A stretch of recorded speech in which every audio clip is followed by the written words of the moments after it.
muna kami. Picture mo.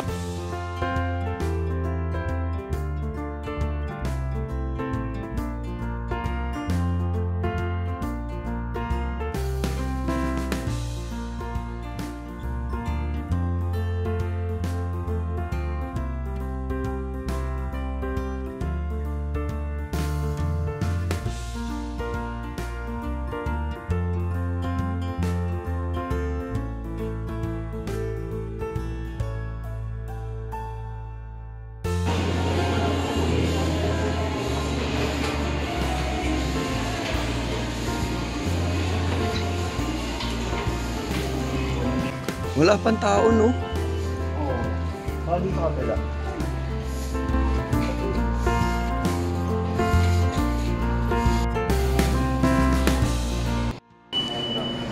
Hello! Boarding. Boarding na, guys. Good luck sa atin. Good luck. Ayos. Sana.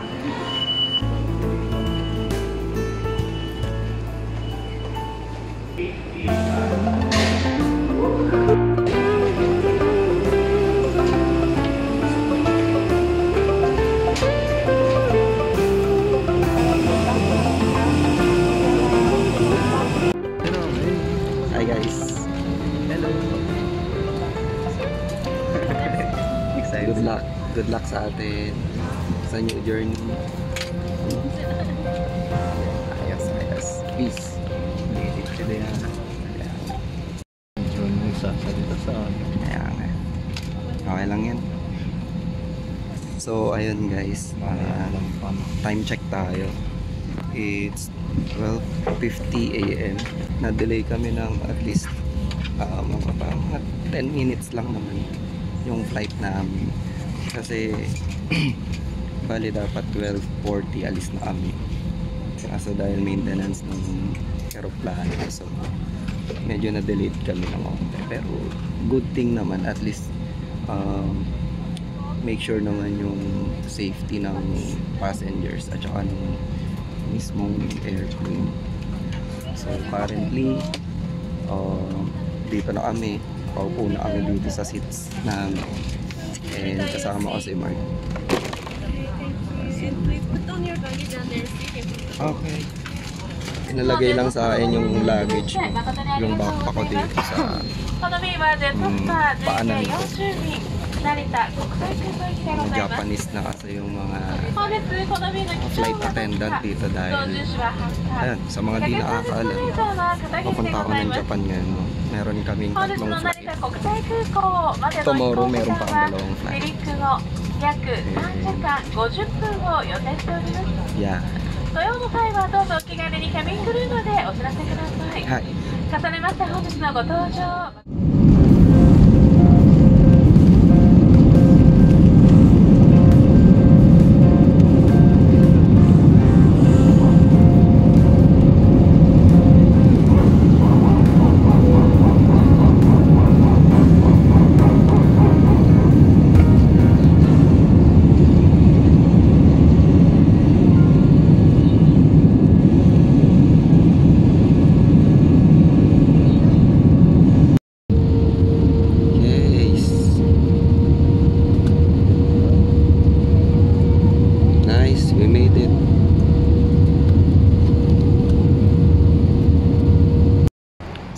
Ayun guys, bali time check tayo.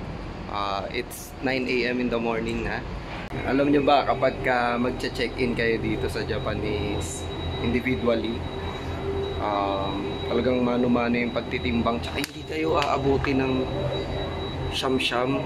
Hindi katulad sa atin, ang tagal eh. No? Tagal, no? Parang kagabi, check-in pa lang namin, ano na eh, isang oras mahigit eh. Samantalang dito, check-in, basta may ticket ka, dire-diretso na, mga 10 minutes lang. Tapos immigration, saglit lang rin. Binigay na agad yung residence ID na, residence card para tawag, DID. Newgate pa rin. Ayun, bali, dito kami, papunta kaming Sapporo, GK 109. Around 11 PM pa kasi ito eh. Galing, no? Tulak-tulak na. Mano-mano. meron pa. Meron pa sa malayo. Ito. Yan, Spring Airlines. Ito. China ba yun? China Airlines. Ito, Chai Pacific. Ano ba ang Chai Pacific, pre? Chai Pacific. Thailand. Ganun. Ito, Jetstar talagang Japan, ano to eh. Airlines, Japan. Ewan ko lang yung iba. Sa kabila ata yung mga ano eh. Air Asia at saka yung mga Cebu Pac. Sa mga oras na to ay kakasakay ko lang ng Jetstar Airlines. So parehas to nung airlines na sinakyan namin from Manila to Sapporo. And hindi na ako nakapag-video kanina habang papunta dahil medyo nagmamadali kami. Alam nyo ba guys na napakasaya nitong first experience ko papuntang ibang bansa. Dahil bata pa lang ako is pangarap ko nang makapunta sa bansa ng Japan. Ang dami kasing lugar dito na gusto kong puntahan. And isa pa sa pinakagusto ko sa Japan is napakaraming pagkain dito na napakasasarap tulad ng mga ramen, sushi at marami pang iba. So by the way guys, gusto ko lang rin i-share sa inyo na papunta pala ako ng Hokkaido. Ito yung northern part ng Japan kung saan dito yung pinakamalamig na lugar sa Japan. And sabi nila sobrang kapal daw ng snow dito tuwing winter.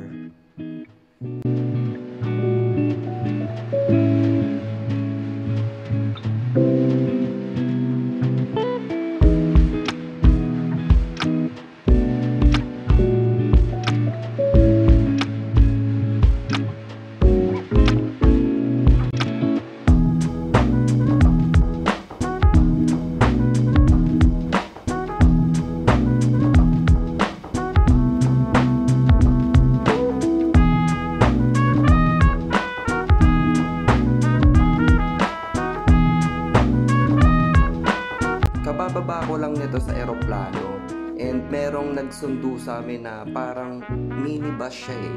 Papunta kami doon sa mismong airport dito sa may Sapporo. Alam nyo ba guys na napakalamig dito? And yung breeze, yung lamig ng hangin is para kang nasa loob ng freezer. Sa mga panahon na to is medyo masama ang pakiramdam ko eh. Masakit yung lalamunan ko and medyo inuubo ako dahil hindi kasi sanay yung katawan ko sa sobrang lamig. Alam naman natin na sa Pilipinas, Philippines is a tropical country, no? Which is dalawa lang yung weather natin, wet and dry, no? It's either summer or tag-ulan. So dito kasi sa Japan, 4 yung season dito, which is ito yung winter, summer, fall, and spring. Kaya siguro naninibago rin yung katawan ko dito eh, sa bansang Japan na to. Yan. Bale, papasok na kami dito sa airport sa Sapporo. Ito nga palang nakaitim yung senpai namin na nag-assist at sumundo sa amin dito sa Sapporo. Dahil may ilang oras pa naman kaming natitira dito sa airport bago yung susunod naming flight, naisipan namin kumain ng ramen dito. Alam nyo ba na napakasarap kumain ng authentic ramen dito sa Japan? Yung texture ng ramen noodles, kakaiba. Hindi siya katulad ng mga noodles sa Philippines and napakasarap sigupin ng sabaw at ng mga laman nito.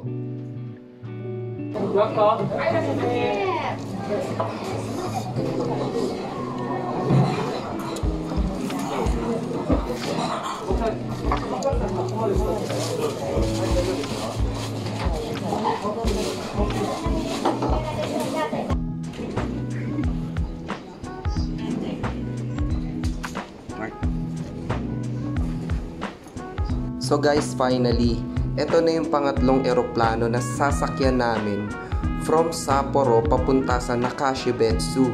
Bali part ito ng Hokkaido. From there, susunduin kami papunta sa aming titirhan.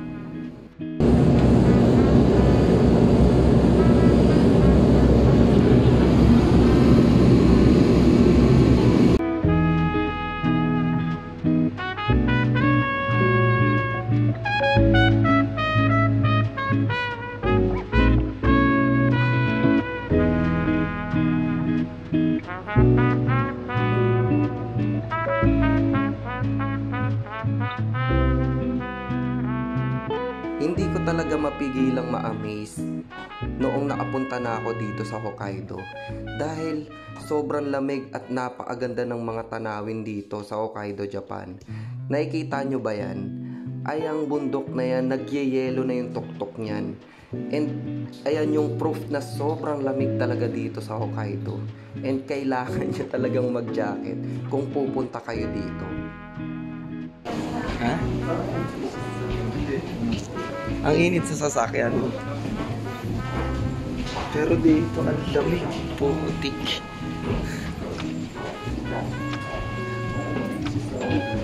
Ha? Sinisipon pa naman ako. Touchdown. Yan. Bali, nakasakay na kami sa sasakyan sa mga oras na ito at papunta na kami sa Nemoroshi. Napakalayo nun. Halos 2 oras may git yung binyahe namin.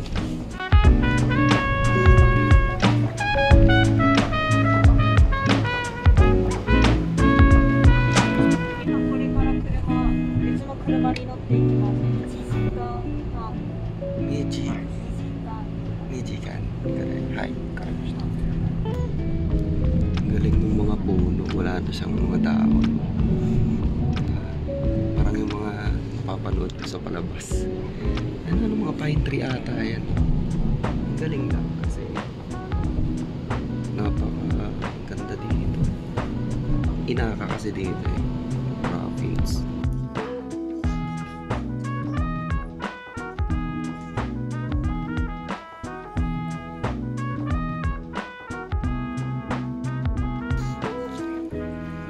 So ayun guys, andito na tayo sa hotel.